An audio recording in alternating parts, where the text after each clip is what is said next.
ಸ್ನೇಹಿತರೆ, ಮೀಡಿಯಾ ಮಾಸ್ಟರ್ಸ್ಗೆ ಸ್ವಾಗತ ಸುಸ್ವಾಗತ.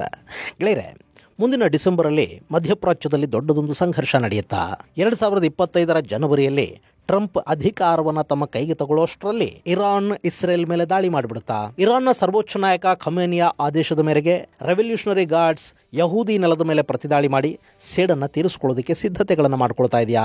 ಇಂಥ ಹಲವು ಅನುಮಾನಗಳಿಗೆ ಕಾರಣವಾಗ್ತಾ ಇರೋದು ಇರಾನಿನ ರಾಜಧಾನಿ ಟೆಹರಾನ್ನಲ್ಲಿ ನಡೀತಿರುವ ಒಂದಷ್ಟು ಕೆಲಸಗಳು. ಅಲ್ಲಿನ ಆಸ್ಪತ್ರೆಗಳ ಅಡಿಯಲ್ಲಿ ಟನಲ್ಗಳನ್ನು ನಿರ್ಮಾಣ ಮಾಡ್ತಾ ಇದ್ದಾರೆ, ಮೆಟ್ರೋ ಸ್ಟೇಷನ್ಗೆ ಅದನ್ನು ಕನೆಕ್ಟ್ ಮಾಡ್ತಾ ಇದ್ದಾರೆ. ಇದು ಮೇಲ್ನೋಟಕ್ಕೆ ಯುದ್ಧ ಸಿದ್ಧತೆಯಂತೆ ಕಾಣ್ತಾ ಇದ್ರು ಅಲ್ಲಿನ ಕಥೆ ಬೇರೆಯದ್ದೇ ಇರೋ ಥರ ಇದೆ. ಹಾಗಾದ್ರೆ ಟೆಹರಾನ್ನಲ್ಲಿ ಏನಾಗ್ತಾ ಇದೆ? ಅಲ್ಲಿ ಇರಾನ್ ನಿಜಕ್ಕೂ ಯುದ್ಧಕ್ಕೆ ಸಿದ್ಧತೆಗಳನ್ನು ಮಾಡ್ಕೋತಾ ಇದೆಯಾ? ಇರಾನ್ಗೆ ಇಸ್ರೇಲ್ ಮೇಲೆ ಅಷ್ಟೊಂದು ಸಿಟ್ಟು ಯಾಕೆ ಅನ್ನೋದ್ರ ಬಗ್ಗೆ ಒಂದಷ್ಟು ಮಾಹಿತಿಯನ್ನು ನಾವಿಲ್ಲಿ ನೋಡೋಣ.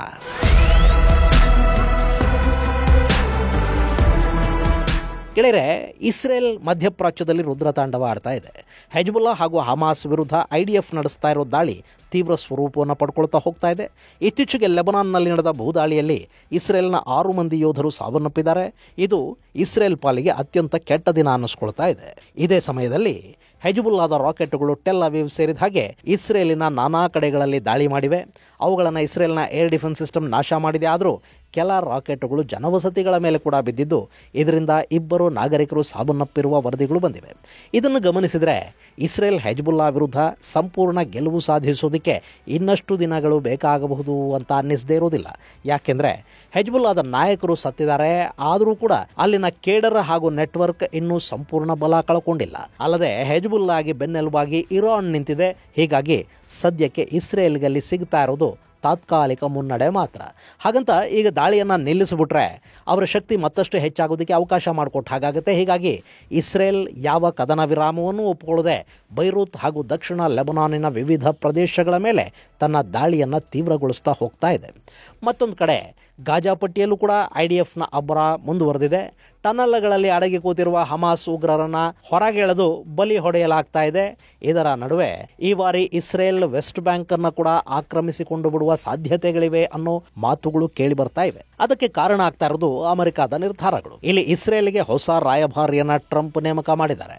ಮೈಕ್ ಹಕಬಿ ಇಸ್ರೇಲಿನ ರಾಯಭಾರಿಯಾಗಿದ್ರೆ ಸ್ಟೀಫನ್ ವಿಟಾಫ್ ಮಧ್ಯಪ್ರಾಚ್ಯದ ವಿಶೇಷ ಪ್ರತಿನಿಧಿಯಾಗಿ ನೇಮಕಗೊಂಡಿದ್ದಾರೆ. ಈ 2 ಆಯ್ಕೆಗಳು ಮಧ್ಯಪ್ರಾಚ್ಯದಲ್ಲಿ ಭಾರಿ ಚರ್ಚೆಗೆ ಗ್ರಾಸ ಆಗಿವೆ. ಯಾಕೆಂದರೆ ಈ ಹಕಾಬಿ ಇದಾರಲ್ಲ, ಇವರು 2016ರಲ್ಲಿ ಪ್ಯಾಲೆಸ್ತೀನ್ ಅನ್ನೋದು ಕೇವಲ ರಾಜಕೀಯ ರೂಪ ಅಷ್ಟೇ ಹೊರತು ಇಸ್ರೇಲಿನ ಪಕ್ಕದಲ್ಲಿ ಪ್ಯಾಲೆಸ್ತೀನ್ ಸ್ಥಾಪನೆ ಮಾಡುವ ಯಾವ ಪ್ರಸ್ತಾವನೆಯೂ ನಮ್ಮುಂದಿಲ್ಲ ಅಂತ ಹೇಳ್ಬಿಟ್ಟಿದ್ರು. ಅಷ್ಟೇ ಅಲ್ಲ, ಪ್ಯಾಲೆಸ್ತೀನ್ ಸ್ಥಾಪನೆ ಅನ್ನೋ ವಾದ ಇಸ್ರೇಲಿಗರ ನೆಲವನ್ನು ಅವರಿಂದ ಕಿತ್ಕೊಂಡು ಅವರ ನೆಮ್ಮದಿಯನ್ನ ಕಸಿದುಕೊಳ್ಳುವ ಷಡ್ಯಂತರದ ಭಾಗ ಅಂತ ಕೂಡ ಹೇಳಿದ್ರು. ಈ ಹಕಬಿ ಒಂದು ಕಾಲಕ್ಕೆ ಕ್ರೈಸ್ತ ಮತ ಪ್ರಚಾರಕರಾಗಿದ್ದವರು. ಯಹೂದಿಗಳನ್ನು ಇವರು ಪ್ರೀತಿಸ್ತಾರೆ. ಯಹೂದಿಗಳಿಗೂ ಹಕಬಿ ಬಗ್ಗೆ ಒಳ್ಳೆಯ ಅಭಿಪ್ರಾಯ ಇದೆ. ಹಾಗೆ ಪ್ಯಾಲೆಸ್ತೀನ್ ರಚನೆಯ ವಾದ ಏನಿದೆ ಅದನ್ನೇ ಈತ ಒಪ್ಪೋದಿಲ್ಲ. ಹೀಗಾಗಿ ಮಧ್ಯಪ್ರಾಚ್ಯದಲ್ಲಿ 2 ಸ್ಟೇಟ್ ಸೊಲ್ಯೂಷನ್ ಏನಿದೆ ಅದು ಟ್ರಂಪ್ ಅವಧಿಯಲ್ಲಿ ಸಾಧ್ಯವಾಗುವ ಯಾವ ಲಕ್ಷಣಗಳು ಕಾಣ್ತಾ ಇಲ್ಲ. ಇನ್ನು ಈಗ ಅಲ್ಲಿ ಸಂಘರ್ಷಕ್ಕೆ ಕಾರಣವಾಗಿರುವ ಅಂಶ ಏನು ಅಂದರೆ, ಪ್ಯಾಲೆಸ್ತೀನಿಗಳಿಗೆ ಸೇರಿದ ವೆಸ್ಟ್ ಬ್ಯಾಂಕ್ ಪ್ರದೇಶವನ್ನು ಇಸ್ರೇಲ್ ಆಕ್ರಮಿಸಿಕೊಳ್ತಾ ಹೋಗ್ತಾ ಇದೆ. ಅಲ್ಲೆಲ್ಲ ಅಂದರೆ ಅಲ್ ಅಕ್ಸಾ ಮಸೀದಿ ಇರೋ ಪ್ರದೇಶದ ಸಮೀಪ ಯಹೂದಿ ಸೆಟಲ್ಮೆಂಟ್ಗಳು ಶುರುವಾಗಿವೆ. ಅಲ್ಲಿ ಯಹೂದಿಗಳು ನೆಲೆ ನಿಲ್ಲುವ ಹಾಗೆ ನೋಡಿಕೊಳ್ಳುವ ಮೂಲಕ ಪ್ಯಾಲೆಸ್ತೀನಿಯರ ಸಂಖ್ಯೆಯನ್ನು ಕಡಿಮೆ ಮಾಡೋದಕ್ಕೆ ಇಸ್ರೇಲ್ ಹೋಗ್ತಾ ಇದೆ ಅನ್ನೋ ಆರೋಪವನ್ನು ಹಮಾಸ್ ಮಾಡ್ತಾ ಇತ್ತು. ಅದೇ ಕಾರಣದಿಂದ ಅವರು ಆಪರೇಷನ್ ಅಲ್ ಅಕ್ಸಾ ಫ್ಲಡ್ ಹೆಸರಲ್ಲಿ ಅಕ್ಟೋಬರ್ 7ನೇ ತಾರೀಕು ಇಸ್ರೇಲ್ ಮೇಲೆ ದಾಳಿ ಮಾಡಿ ಕಡೆಗೆ ಆ ಫ್ಲಡ್ ಡೇ ರಿವರ್ಸ್ ಆಗಿ ಗಾಜಾನ ನಾಶ ಮಾಡಿಕೊಂಡ್ರು. ಹೀಗಾಗಿ ಇಷ್ಟೆಲ್ಲ ಆದಮೇಲೆ ಇಸ್ರೇಲ್ ಸುಮ್ಮನೆ ಅಂತೂ ಕೂತ್ಕೊಳ್ಳೋದಿಲ್ಲ. ಈ 4 ವರ್ಷಗಳ ಅವಧಿಯಲ್ಲಿ ವೆಸ್ಟ್ ಬ್ಯಾಂಕ್ ಪ್ರದೇಶವನ್ನು ಕೂಡ ಇಸ್ರೇಲ್ ಆಕ್ರಮಿಸಿಕೊಳ್ತಾ ಹೋಗೋ ಸಾಧ್ಯತೆಗಳನ್ನು ಇಲ್ಲಿ ತಳ್ಳಿ ಹಾಕೋದಕ್ಕೆ ಆಗೋದಿಲ್ಲ.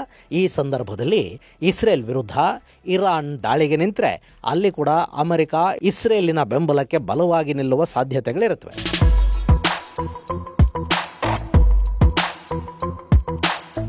ಗೆಳೆಯರೆ, ಇಸ್ರೇಲ್ ಮೇಲೆ ಇರಾನ್ ಕಳೆದ ಅಕ್ಟೋಬರ್ 1ನೇ ತಾರೀಕು ದಾಳಿ ಮಾಡಿತು.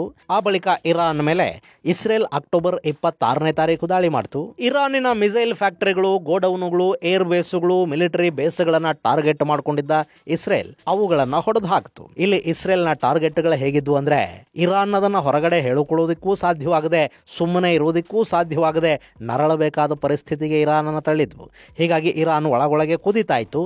ಖಮೇನಿ ಇಸ್ರೇಲ್ ಮೇಲೆ ದಾಳಿಗೆ ಕೂಡ ಆದೇಶ ಆದೇಶವನ್ನು ಕೊಟ್ಟರು. ಆದರೆ ಯಾವಾಗ ಅಮೆರಿಕ ಚುನಾವಣೆಯಲ್ಲಿ ಟ್ರಂಪ್ ಆರಿಸಿ ಬಂದ್ರೋ ಅಲ್ಲಿಗೆ ಇರಾನ್ ಸ್ವಲ್ಪ ತಣ್ಣಗಾದಂತೆ ಕಾಣಿಸ್ತು. ಹಾಗೆ ನೋಡಿದ್ರೆ ಅಮೆರಿಕದ ಚುನಾವಣೆಗೂ ಮುನ್ನವೇ ಇರಾನ್ ಇಸ್ರೇಲ್ ಮೇಲೆ ಮತ್ತೊಂದು ಸುತ್ತಿನ ದಾಳಿ ಮಾಡುತ್ತೆ ಅಂತ ಹೇಳಲಾಗ್ತಾ ಇತ್ತು. ಆದರೆ ಆ ಚುನಾವಣೆಯಲ್ಲಿ ಕಮಲಾ ಹ್ಯಾರಿಸ್ ಗೆದ್ರೆ ಆ ಬಳಿಕ ದಾಳಿಯ ತೀವ್ರತೆಯನ್ನು ಹೆಚ್ಚಿಸುವ ತಂತ್ರವನ್ನು ಇರಾನ್ ಮಾಡಿಕೊಂಡಿತ್ತು. ಅಲ್ಲಿ ಅವರ ಯೋಜನೆಗಳೆಲ್ಲ ಉಲ್ಟಾ ಆದವು. ಹೀಗಾಗಿ ಇರಾನ್ ಈಗ ಹೊಸ ಪ್ಲಾನ್ ಅನ್ನು ರೂಪಿಸ್ತಾ ಇರೋ ಹಾಗೆ ಕಾಣ್ತಾ ಇದೆ. ಜನವರಿಯಲ್ಲಿ ಟ್ರಂಪ್ ಶ್ವೇತಭವನಕ್ಕೆ ಕಾಲಿಡ್ತಾರೆ.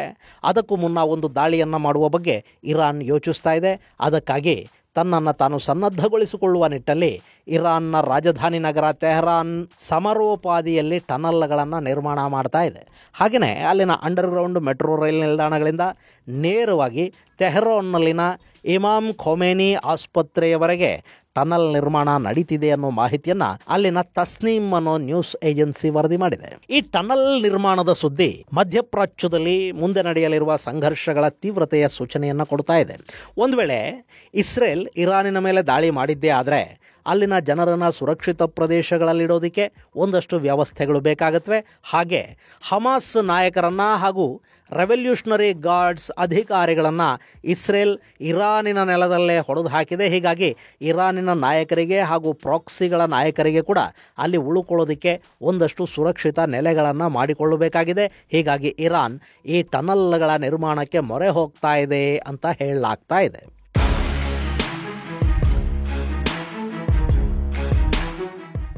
ಗೆಳೆಯರೆ, ಎರಡನೇ ಮಹಾಯುದ್ಧದ ಸಂದರ್ಭದಲ್ಲಿ ಬ್ರಿಟನ್ ಕೂಡ ಇಂಥದ್ದೇ ಒಂದು ವ್ಯವಸ್ಥೆಯನ್ನು ಮಾಡಿಕೊಂಡಿತ್ತು. ಅವತ್ತಿಗೆ ಜರ್ಮನಿ ಲಂಡನ್ ಮೇಲೆ ದಾಳಿ ಮಾಡಿದಾಗ ಅಲ್ಲಿನ ಜನರಿಗೆ ಆಶ್ರಯವನ್ನು ಕೊಟ್ಟಿದ್ದು ಲಂಡನ್ನ ಅಂಡರ್ಗ್ರೌಂಡ್ ರೈಲ್ ನಿಲ್ದಾಣಗಳು. ಹೀಗಾಗಿ ಇದೇ ಮಾದರಿಯನ್ನೇ ಇರಾನ್ ಕೂಡ ಈಗ ಅಳವಡಿಸಿಕೊಳ್ಳೋದಕ್ಕೆ ಹೊರಟಂತಿದೆ. ಇದು ಜನಕ್ಕಾಗಿನಾ ಅಥವಾ ಇರಾನಿನ ನಾಯಕರಿಗಾಗಿನಾ ಗೊತ್ತಿಲ್ಲ. ಇನ್ನು ಟನಲ್ನ ಒಳಗೆ ಬರೀ ಆಶ್ರಯ ಮಾತ್ರ ಸಾಕಾಗುವುದಿಲ್ಲ, ಅವರಿಗೆ ಅಗತ್ಯ ಚಿಕಿತ್ಸೆಗೆ ಕೂಡ ವ್ಯವಸ್ಥೆಗಳಿರಬೇಕು. ಹೀಗಾಗಿ ಈ ಟನಲ್ ನೆಟ್ವರ್ಕನ್ನು ಮೆಟ್ರೋ ನಿಲ್ದಾಣದಿಂದ ಖಮೇನಿ ಆಸ್ಪತ್ರೆಯವರೆಗೆ ಕನೆಕ್ಟ್ ಮಾಡಲಾಗ್ತಾ ಇದೆ. ಇನ್ನು ಇಲ್ಲಿ ಇರಾನ್ ಕೇವಲ ಟನಲ್ ಮಾತ್ರ ನಿರ್ಮಾಣ ಮಾಡ್ತಾ ಇಲ್ಲ, ಬದಲಿಗೆ ಈ ನೆಟ್ವರ್ಕ್ ಎಲ್ಲಿಂದ ಎಲ್ಲಿಯವರೆಗೆ ಇರುತ್ತೆ ಅನ್ನೋ ಬಗ್ಗೆ ಕೂಡ ಮಾಹಿತಿ ಹೊರಬೀಳುವ ಹಾಗೆ ಮಾಡ್ತಾ ಇರೋದನ್ನ ನೋಡ್ತಾ ಇದ್ರೆ ಇರಾನಿನ ಮನಸ್ಸಲ್ಲಿ ಬೇರೆ ಏನೂ ಐಡಿಯಾ ಇದೆ ಅಂತ ಅನ್ನಿಸದೇ ಇರೋದಿಲ್ಲ. ಇಲ್ಲಿ ಒಂದು ಟನಲ್ ಬಗ್ಗೆ ಹೇಳ್ತಾ ತೆಹರಾನ್ ಸೇರಿದಂತೆ ಅಲ್ಲಿನ ಪ್ರಮುಖ ಪಟ್ಟಣಗಳಲ್ಲಿ ಇಂಥ ಸಾಕಷ್ಟು ಟನಲ್ಗಳನ್ನು ಇರಾನ್ ನಿರ್ಮಾಣ ಮಾಡಿಕೊಳ್ಳುತ್ತಲೂ ಇರಬಹುದು ಅನ್ನೋ ಅನುಮಾನಗಳು ವ್ಯಕ್ತ ಆಗ್ತಾ ಇವೆ. ಇನ್ನು ಈ ಬಾರಿ ಇಸ್ರೇಲಿನ ಮೇಲೆ ಬಿದ್ದರೆ ಅಮೆರಿಕ ಇರಾನನ್ನು ಸುಮ್ಮನೆ ಬಿಡೋದಿಲ್ಲ ಅನ್ನೋದು ಇರಾನ್ಗೆ ಗೊತ್ತಿದೆ. ಅಷ್ಟರ ಒಳಗೆ ಅಣ್ವಸ್ತ್ರಗಳನ್ನು ಸಿದ್ಧಪಡಿಸಿಕೊಂಡು ಇಸ್ರೇಲ್ ವಿರುದ್ಧ ಒಂದು ಡೆಟರೆನ್ಸ್ ಅನ್ನು ಸಾಧಿಸಿ ಬಿಡಬೇಕು ಅಂತ ಇರಾನ್ ಬಯಸ್ತಾ ಇದೆ. ಗೆಳೆಯರೆ, ಇಲ್ಲಿ ಇರಾನ್ ಇಸ್ರೇಲ್ ಮೇಲೆ ನೇರವಾಗಿ ಯುದ್ಧಕ್ಕಿಳಿಯೋದಕ್ಕಿಂತ ತನ್ನ ಪ್ರಾಕ್ಸಿಗಳನ್ನು ಬಳಸಿ ಯುದ್ಧ ಮಾಡಿಸುತ್ತೆ. ಅಂಥ ಸಂದರ್ಭದಲ್ಲಿ ಕೂಡ ಇಸ್ರೇಲ್ ಆಗಾಗ ಇರಾನಿನ ಸೇನಾಧಿಕಾರಿಗಳನ್ನು ಕೊಲ್ಲೋದು, ಇರಾನಿನ ನೆಲದಲ್ಲೇ ಪ್ರಾಕ್ಸಿ ನಾಯಕರನ್ನು ಹೊಡೆದು ಹಾಕೋದು, ಇರಾನಿನ ಬೇರೆ ಬೇರೆ ದೇಶಗಳಲ್ಲಿನ ರಾಯಭಾರ ಕಚೇರಿಗಳ ಮೇಲೆ ದಾಳಿ ಮಾಡ್ತಾ ಅವರನ್ನು ಕೆಣಕುವ ಕೆಲಸವನ್ನು ಮಾಡ್ತಾ ಇರುತ್ತೆ. ಈ ಸಂದರ್ಭದಲ್ಲಿ ಇರಾನ್ ಇಸ್ರೇಲ್ ಮೇಲೆ ಮಿಸೈಲ್ ದಾಳಿ ಮಾಡೋದು, ಇಸ್ರೇಲ್ ಪ್ರತಿದಾಳಿ ಮಾಡೋದು, ಇದನ್ನು ನೀವು ನೋಡ್ತಾ ಇದ್ದೀರಿ. ಇಲ್ಲಿ ಅಕಸ್ಮಾತ್ ಇರಾನ್ ಬಳಿ ಅಣ್ವಸ್ತ್ರಗಳು ಬಂದುಬಿಟ್ರೆ ಆಗ ಈ ಯುದ್ಧ ಇಸ್ರೇಲ್ ಹಾಗೂ ಇರಾನಿನ ಪ್ರಾಕ್ಸಿಗಳಿಗೆ ಮಾತ್ರ ಸೀಮಿತ ಆಗುತ್ತೆ. ಇರಾನ್ ತನ್ನ ಪ್ರಾಕ್ಸಿಗಳಿಗೆ ಬೇಕಾದ ಆಯುಧ ಹಾಗೂ ಹಣ ಮತ್ತು ಸೇನೆಯನ್ನು ಒದಗಿಸ್ತಾ ಹೋದರೆ ಸಾಕಾಗತ್ತೆ. ನೇರವಾಗಿ ತಾನು ಯುದ್ಧದಲ್ಲಿ ಭಾಗವಹಿಸಬೇಕಾದ ಅಗತ್ಯ ಬೀಳೋದಿಲ್ಲ. ಅಣ್ವಸ್ತ್ರಗಳಿರೋದ್ರಿಂದ ಇಸ್ರೇಲ್ ಕೂಡ ಇರಾನನ್ನು ನೇರವಾಗಿ ಕೆಣಕುವ ಧೈರ್ಯವನ್ನು ಮಾಡೋದಿಲ್ಲ. ಇದು ಇರಾನಿನ ಡೆಟರೆನ್ಸ್ ಪ್ಲಾನ್. ಆದರೆ ಅವರು ಅಣುಶಕ್ತ ಆಗಬಾರದು ಅಂತ ಇಸ್ರೇಲ್ ಬಯಸ್ತಾ ಇದೆ ಮತ್ತು ಅಮೆರಿಕ ಕೂಡ ಇಸ್ರೇಲಿನ ಈ ನಿಲುವಿಗೆ ಬೆಂಬಲವಾಗಿ ನಿಂತುಕೊಳ್ತಾ ಇದೆ. ಹೀಗಾಗಿ ಇರಾನ್ ಈ 4 ವರ್ಷಗಳ ಅವಧಿಯನ್ನು ಅತ್ಯಂತ ಕಷ್ಟದ ಅವಧಿ ಅಂತ ಫೀಲ್ ಆಗೋದಕ್ಕೆ ಶುರು ಮಾಡಿದೆ. ಇದರ ಜೊತೆಗೆ ಇರಾನಿನ ಆಂತರಿಕ ಪರಿಸ್ಥಿತಿ ಕೂಡ ತುಂಬ ಚೆನ್ನಾಗಿಲ್ಲ. ಅಲ್ಲಿ ಕಟ್ಟರ್ ಇಸ್ಲಾಮಿನ ವಿರುದ್ಧ ಜನ ಸಿಟ್ಟಿಗೆದ್ದಿದ್ದಾರೆ. ಹಿಜಾಬ್ ಬುರ್ಖಾಗಳು ಅಲ್ಲಿನ ಮಹಿಳೆಯರಿಗೆ ಜಿಗುಪ್ಸೆ ತರಿಸ್ತಾ ಇವೆ. 2 ವರ್ಷಗಳ ಹಿಂದೆ ಅಲ್ಲಿ ಬುರ್ಖಾ ವಿರೋಧಿಸಿ ದೊಡ್ಡ ಹೋರಾಟನೇ ನಡೀತು. ಮೊನ್ನೆ ಕೂಡ ಅಲ್ಲಿನ ವಿಶ್ವವಿದ್ಯಾಲಯದಲ್ಲಿ ವಿದ್ಯಾರ್ಥಿನಿಯೊಬ್ಬರು ಬುರ್ಖಾ ಹಿಜಾಬ್ ವಿರುದ್ಧ ಬೆತ್ತಲೆ ಪ್ರತಿಭಟನೆಯನ್ನ ನಡೆಸಿದ ವಿಡಿಯೋಗಳು ವೈರಲ್ ಆದವು. ಆಕೆ ಅದಾದ ಮೇಲೆ ಏನಾದರೂ ಅನ್ನೋದು ಗೊತ್ತಾಗಿಲ್ಲ. ಇನ್ನು ಯಾರು ಹಿಜಾಬು ಬುರ್ಖಾ ಬೇಡ ಅಂತಾರೋ ಅವರನ್ನು ಹುಚ್ಚರು ಅಂತ ಟ್ರೀಟ್ ಮಾಡೋದಕ್ಕೆ, ಅವರಿಗೆ ಚಿಕಿತ್ಸೆ ಕೊಡಿಸೋದಕ್ಕೆ ಇರಾನ್ ಅಲ್ಲೊಂದಷ್ಟು ಕ್ಲಿನಿಕ್ಗಳನ್ನು ತೆಗೆಯೋದಕ್ಕೆ ಕೂಡ ಹೋಗ್ತಾ ಇದೆ. ಇದೆಲ್ಲವನ್ನ ನೋಡ್ತಾ ಇದ್ರೆ ಇರಾನ್ನಲ್ಲಿ ಕಟ್ಟರ್ ಇಸ್ಲಾಂ ವಾದದ ವಿರುದ್ಧ ಒಂದು ದೊಡ್ಡ ಮಟ್ಟದ ಆಂತರಿಕ ಸ್ಫೋಟ ಉಂಟಾಗುವ ಸಾಧ್ಯತೆಗಳು ಕಾಣಿಸ್ತಾ ಇವೆ. ಇದರ ನಡುವೆ ಖಮೇನಿಗೆ ಕೂಡ ವಯಸ್ಸಾಗಿದೆ. ಹೀಗಾಗಿ ಆತನ ಮಗ ಕುರ್ಚಿ ಏರೋದಕ್ಕೆ ಹೊಸ ನಿಲುವಂಗಿ ಹೊಲಿಸ್ಕೊಂಡು ರೆಡಿ ಆಗಿದ್ದಾನೆ. ಇದು ಅಲ್ಲಿನ ಖಮೇನಿಯ ಹಿರಿಯ ಸಹವರ್ತಿಗಳಿಗೆ ಇಷ್ಟ ಆಗ್ತಿಲ್ಲ. ಇನ್ನು ಈಗಿನ ಅಧ್ಯಕ್ಷ ಪೆಜೆಶ್ಕಿಯಾನ್ ಕೂಡ ಮಹಿಳಾ ಸ್ವಾತಂತ್ರ್ಯವನ್ನು ಬೆಂಬಲಿಸುವ ಉದಾರವಾದಿ ನಾಯಕ. ಆತನಿಗೂ ಖಮೇನಿಯ ಕಟ್ಟರ್ ಇಸ್ಲಾಂ ಇಷ್ಟ ಇಲ್ಲ. ಆದರೆ ಅದನ್ನು ಹೊರಗೆ ಹೇಳಿಕೊಂಡ್ರೆ ಕೊಂದು ಹಾಕ್ತಾರೆ. ಸೊ ಆತ ಸುಮ್ಮನಿದ್ದಾನೆ. ಅಲ್ಲಿ ಖಮೇನಿಗೆ ಇನ್ನಷ್ಟು ವಯಸ್ಸಾದ್ರೆ ಅಥವಾ ಆತ ಕಣ್ಣು ಮುಚ್ಚಿದ್ರೆ ಅಧಿಕಾರಕ್ಕಾಗಿ ಒಂದು ಆಂತರಿಕ ಸಂಘರ್ಷ ಭುಗಿಲೇಳುತ್ತೆ. ಅಷ್ಟರೊಳಗೆ ಅಲ್ಲಿ ಮತ್ತೆ ಕಟ್ಟರ್ ಇಸ್ಲಾಂ ಬಲಿಷ್ಠಗೊಳ್ಳದ ಹಾಗೆ ಒಂದು ವೇದಿಕೆಯನ್ನು ಸಿದ್ಧಗೊಳಿಸುವ ಕೆಲಸವನ್ನು ಈಗ ಸೈಲೆಂಟ್ ಆಗಿ ಇಸ್ರೇಲ್ ಹಾಗೂ ಅಮೆರಿಕಾಗಳು ಮಾಡ್ತಾ ಹೋಗುತ್ತವೆ. ಇದೆಲ್ಲ ಗೊತ್ತಿರೋದ್ರಿಂದಲೇ ನಾನಿನ್ನೂ ಗಟ್ಟಿ ಇದ್ದೀನಿ ಅನ್ನೋದನ್ನ ತೋರಿಸ್ಕೊಳ್ಳೋದಕ್ಕೆ, ಇರಾನ್ ಮೇಲಿನ ಹಿಡಿತ ಇನ್ನೂ ನನ್ನ ಕೈಯಲ್ಲೇ ಇದೆ ಅನ್ನೋದನ್ನ ಸಾಬೀತುಪಡಿಸೋದಕ್ಕೆ ಖಮೇನಿ ಇಸ್ರೇಲ್ ವಿರುದ್ಧ 2025 ಜನವರಿಗೂ ಮೊದಲೇ ಒಂದು ಪ್ರತೀಕಾರದ ದಾಳಿಯನ್ನ ನಡೆಸಬಹುದು ಅನ್ನೋದು ರಕ್ಷಣಾ ತಜ್ಞರು ಹೇಳ್ತಾ ಇರೋ ಮಾತು.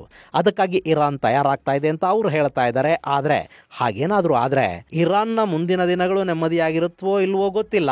ಆದರೆ ಮಧ್ಯಪ್ರಾಚ್ಯವಂತೂ ನೆಮ್ಮದಿಯನ್ನು ಕಳ್ಕೊಳ್ಳುತ್ತೆ. ಇದು ಗೆಳೆಯರೆ ಮಧ್ಯಪ್ರಾಚ್ಯದ ಕುರಿತಾದ ಒಂದಷ್ಟು ಮಾಹಿತಿ. ಮುಂದಿನ ಸಂಚಿಕೆಯಲ್ಲಿ ಮತ್ತಷ್ಟು ವಿಶೇಷಗಳ ಜೊತೆ ಮತ್ತೆ ಭೇಟಿಯಾಗೋಣ. ಅಲ್ಲಿವರೆಗೆ ಜೈ ಹಿಂದ್, ಜೈ ಕರ್ನಾಟಕ.